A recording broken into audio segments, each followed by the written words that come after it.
Welcome to the Indian street food tour in Lucknow, Uttar Pradesh. If you want to munch your way to a higher plane of consciousness, then you've come to the right place.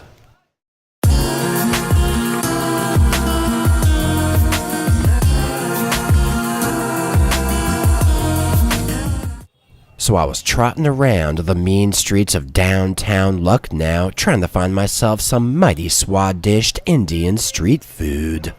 I came across this place called Mubeen's, and it didn't take me long to realize that these kebab maestros were cooking up a storm.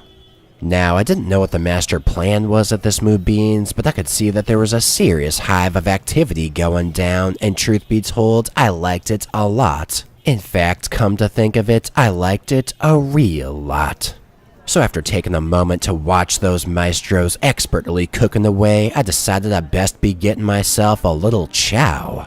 I mean, hey, what else is a man to do? I was feeling pretty famished and damn near at the point of starvation over here. Just walking around those mean streets of Lucknow, I could literally feel the life force draining away from my body. I guess what I'm trying to communicate over here is this was a life or death situation. If I didn't take myself a big bite of calorically dense foods ASAP, I might have just keeled over right then and there.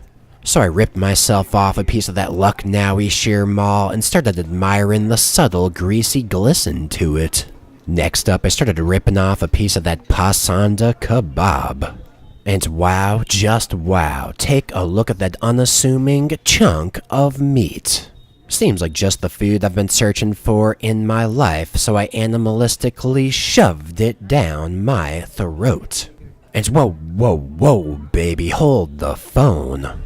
It's tasting firm yet succulent with a subtle sweetness and a white peppery bite. On top of that, it's tasting pretty citrusy from that lime I squeezed on top, and I figured I might as well amp up the flavor a bit by dipping in some pudina. Reason being, because I'm worth it. So after admiring that majestic meat for but a moment, I took myself a mighty big bite of that mofo. And oh my awadi, holy nawabi, that right there was a life-enhancing bite. Supposedly they actually ground up raw papaya and put that pulp into the Pasanda Kebab mix, and although I can't taste it per se, I do taste some unidentifiable subtle sweetness, so I guess that could be it. Now as for that sheermal bread itself, it tastes pretty different from the one I tried in Old Delhi. The one I had in Delhi was thick, hard, and sweet, whereas this one is light, flaky, and not sweet. But either way, both the Delhi and Lucknow varieties have a subtle saffron flavor to them, and if that ain't food for thought, then I don't know what is. So with all that taken into account, I think I'd have to rate this dish a 4 out of 5 Narendra Modis.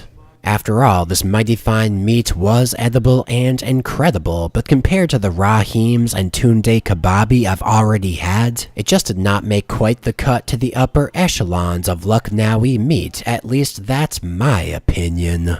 Nevertheless, that meat did soothe my soul and touch my heart in unidentifiable ways. Anyway, after finishing off that meat, I thought I'd be sated for the night, but apparently I was wrong. Apparently I was dead wrong. Somehow, someway, that Mubeen's meat awakened a hunger deep within my soul, and I was actually feeling more hungry. So I asked the street food maestro to cook me up a batch of chili potatoes, and he was more than happy to oblige. First, that maestro fried up some potatoes like a buck-wild boss, then he started cooking up some vegetable action. With each passing stir of the vegetables, he seemed to be infusing that food with a little tender, loving care, and I could have sworn that maestro had my best interests at heart. So he threw some liquid in there, and whoa, baby, we got some flames jumping around all over the place. What will this maestro do next? And wow, just wow, he actually put some sauce onto the vegetables. Holy masala tits, he's putting more sauces on here. This is simply incredible. Even though I pretty much know nothing about this maestro, I feel like he lives a steadfast, righteous, and respectable life. I get the feeling within my heart of hearts that he's one of the good maestros. I mean, look at the way he nonchalantly tosses a whole bunch of salt and sugar into the mix. I'm pretty sure that Maestro's trying to amp up the flavor quotient a tad, but hey, what do I know? And whoa, baby, check out that sauce mix. It's looking pretty good, and oh, man, he just threw those fried potatoes into the fray. Damn, boy, this Maestro ain't playing. We got flames flying all over the place, and this Maestro's flipping those chili potatoes like a madman on a mission. I find his singular laser-like focus on creating buck-wild Indian street food to be pretty inspirational. Key takeaway, that right there is a nice fucking Maestro. Anyway, once that Maestro finished cooking up that chow, I sat myself down and got mentally, emotionally, and spiritually prepared to feed my face.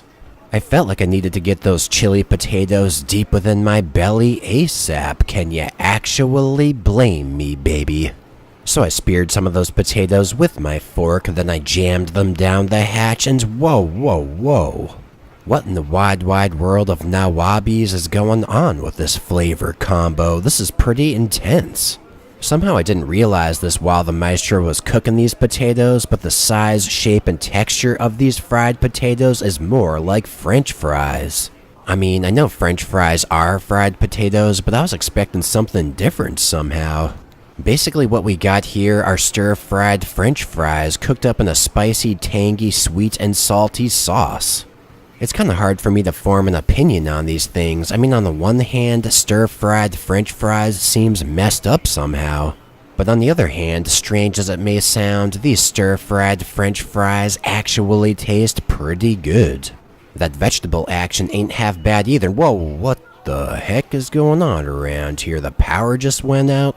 Is this the real life or is this just fantasy? Because I feel like I'm having an out-of-dick experience over here. Well, I couldn't see what I was eating, but I continued to chow down nonetheless. After all, these stir-fried French fries ain't gonna eat themselves. Then I could suddenly see a dim light, and wow, just wow, the power actually came back on. Much like a blind man seeing for the first time, I felt a reawakening of sorts, a spiritual reawakening to be exact. I realized that like so much in life, I had taken that electric lighting for granted before, but now that it's back, I appreciate it more than ever. But anyway, spiritual awakenings aside, if I had to rate the flavor of these stir-fried French fries, I think I'd have to rate them a 3 out of 5 Narendra Modis.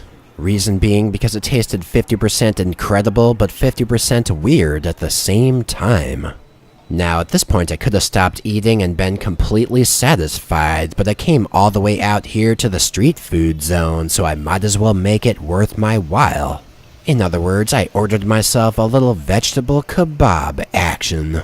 At least I tried to order a vegetable kebab, but before I even started talking, it seemed like the Maestro read my damn mind. I didn't know when I came to India that I'd be dealing with Maestros of the telepathic variety, but hey, I guess anything's possible in this country. So after that dude cooked up that bread like a buck-wild boss, he moved on to the Veg Kebab.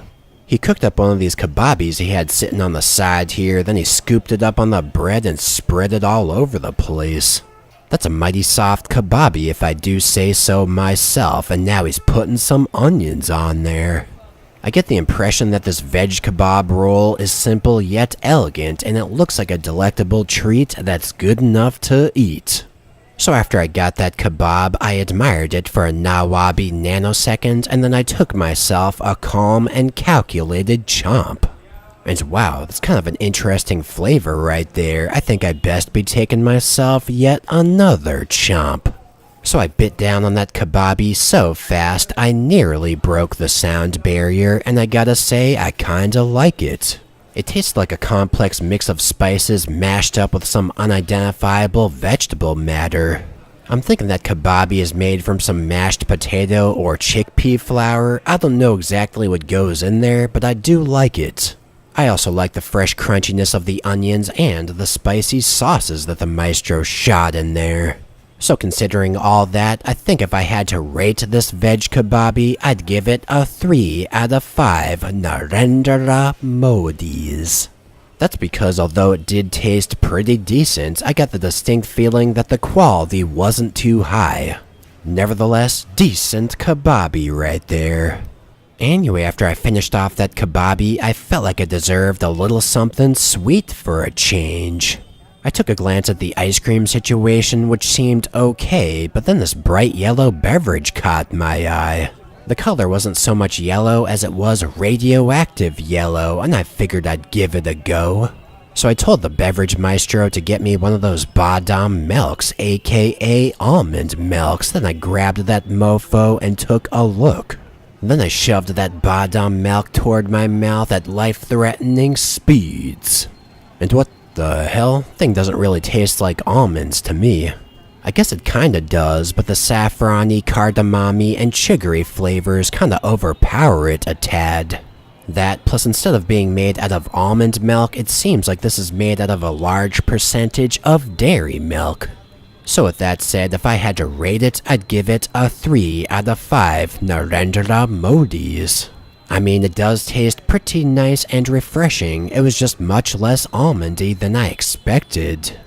Anyway, that about does it for this Indian street food tour, but if you want to see more, then feel free to check out my previous episodes. I got a video about Lucknowi meat kebabs, and I got a video about the best street food in Mumbai, just to name a few. I got those links down in the description box. So don't forget to subscribe for all your dreams to come true.